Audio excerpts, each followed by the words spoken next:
त्यावेळी मराठा समाजाला सुद्धा ते देत होते, तेव्हा त्यांनी ते नाकारलं. त्याच वेळी डॉक्टर बाबासाहेब आंबेडकरांनी हे लिहून ठेवलं होतं की ज्यावेळी मराठा समाजाला आरक्षणाची गरज लागेल तेव्हा मी या जगात नसेन.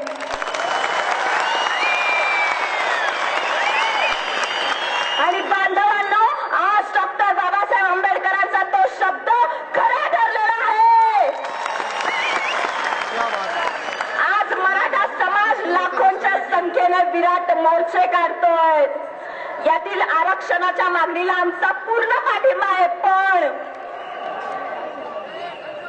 अॅट्रॉसिटी कायदा हा आमच्या अस्मितेचा प्रश्न आहे. तो कधीही रद्द होणार नाही, कधीही रद्द होणार नाही. भारत स्वतंत्र झाल्यापासून मला वाटत नाही माझ्या बहुजन समाजाने कधी कोणावर अन्याय अत्याचार केले किंवा अॅट्रॉसिटीचा गैरवापर केलाय. पण आम्ही म्हणतोच, प्रत्येक गोष्टीला अपवाद असतो, तसं ह्या गोष्टीलाही असेल. जो कोणी अॅट्रॉसिटीचा गैरवापर करत असेल त्यावर तुम्ही अवश्य गुन्हे दाखल करा. पण वास्तव वेगळं आहे, परिस्थिती वेगळं काहीतरी सांगते. मागील 2 वर्षामध्ये अॅट्रॉसिटीच्या गुन्ह्यांमध्ये लक्षणीय वाढ झालेली दिसून येते. अॅट्रॉसिटी कायद्याअंतर्गत न्यायालयात दाखल झालेल्या खटल्यांपैकी एकूण 95% आरोपी निर्दोष मुक्त होत आहेत.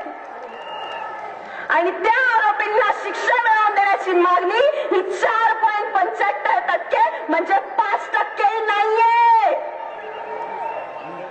माझ्या आज लाखो पॅन्थरांसमोर मला पोलीस प्रशासनालाही काही प्रश्न विचारायचे आहेत.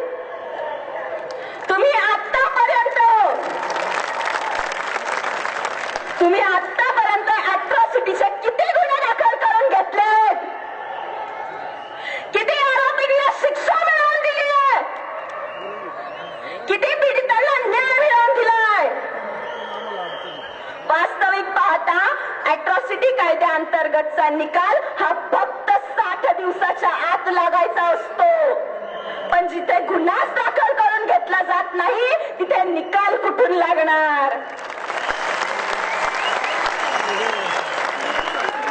आजपर्यंत महाराष्ट्रभरात बहुजन समाजातील कुठल्याही जातीवर अन्याय अत्याचार झाला असेल त्यावेळी त्यांना न्याय मिळवून देण्यासाठी माझा बौद्ध समाज वेळोवेळी रस्त्यावर उतरलाय.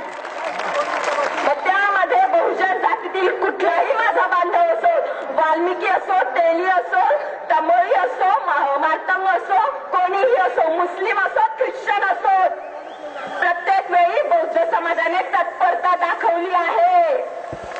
पण आजची परिस्थिती 30% समाज उर्वरित 70% समाजावर जर राज्य करू पाहत असेल ते कदापि होणे नाही. ज्या महामानवाने तुम्हाला लोकशाही दिली, ज्या महामानवाने तुम्हाला मतदानाचा अधिकार दिला, ज्या महामानवामुळे तुम्ही आज निवडणूक लढवू शकताय, त्या महापुरुषाचा तुम्ही विटंबना करताय, त्या महापुरुषाचा तुम्ही अवमान करताय आणि तुम्ही म्हणतात की अॅट्रॉसिटीचा गैरवापर आम्ही करतोय. अॅट्रॉसिटीचा गैरवापर सोडा. माझ्या समाजाने आजपर्यंत अॅट्रॉसिटीचा नीट असा वापरच केलेला नाहीये. वर्षानुवर्षे अन्याय अत्याचार फक्त तुम्हीच करत आलात, आम्ही फक्त सहन करत आलो. पण आज आमच्या सहनशक्तीचा अंत झाला आहे. म्हणून माझा बहुजन समाज आज लाखोच्या संख्येने रस्त्यावर उतरलाय.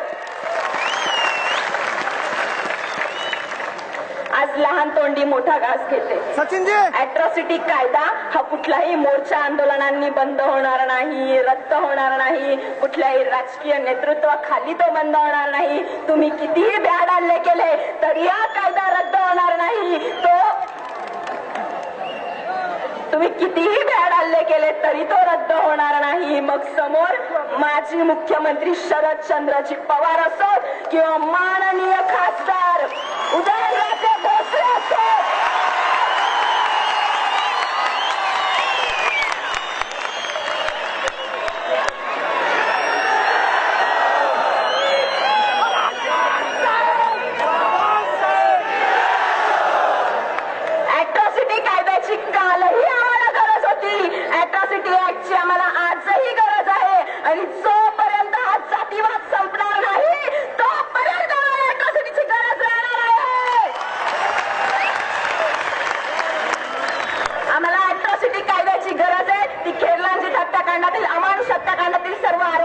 शिक्षा मिळवून देण्यासाठी आम्हाला अॅट्रॉसिटी कायद्याची गरज आहे.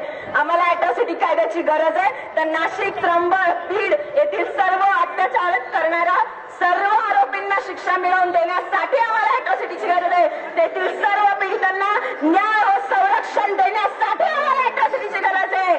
आम्हाला अॅट्रॉसिटीची गरज आहे की आमच्या बौद्ध वस्त्या वाचवण्यासाठी आम्हाला अॅट्रॉसिटीची गरज आहे. आम्हाला अॅट्रॉसिटीची गरज आहे की आमच्या बौद्ध विहार वाचवण्यासाठी आम्हाला अॅट्रॉसिटीची गरज आहे. आम्हाला अॅट्रॉसिटीची गरज आहे डॉक्टर बाबासाहेब आंबेडकरचा फोटो गाडीवर लावण्यासाठी आम्हाला अॅट्रॉसिटीची गरज आहे. अॅट्रॉसिटी रद्द करण्याचा विचार तर सोडा, त्याला हात तर लावून दाखवा. या रमाईच्या लेखी तुमचे हात कलम केल्याशिवाय राहणार नाही. ते माझे इतर समाज बांधव अॅट्रॉसिटी कायदा रद्द करू इच्छितात त्यांच्यासाठी मी एक सांगते. आकाशाच्या उंचीचं मोजमाप कसे कराल, सागराच्या पातळीचं मोजमाप कसे कराल, आकाशाच्या उंचीचं मोजमाप कसे कराल, समुद्राच्या पातळीचं मोजमाप कसे कराल. काही समाजद्रोही म्हणतात घटना बदला, काही समाजकंटक म्हणतात अॅट्रॉसिटी कायदा रद्द करा. त्यांना मी विचारते, नवीन घटना लिहायला नवीन बाप कुठून आणाल?